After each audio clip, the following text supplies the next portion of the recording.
Netflix didn't just change TV, it changed how entertainment is built and consumed.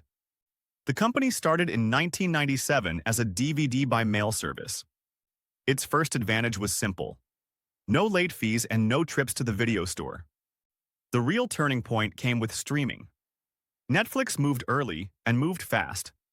It pushed users online even though it meant killing its own DVD business. Most competitors waited. Netflix didn't. Then the company became a studio. Instead of guessing what people wanted, Netflix used data. Viewing habits shaped decisions.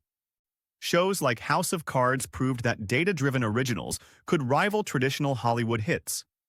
This model scaled globally. Netflix invested heavily in original content and trained audiences to expect on-demand viewing with no schedules and no ads. Today, Netflix controls distribution, production, and audience insight at once. The company showed that the fastest way to win an industry is to replace your own product before someone else does.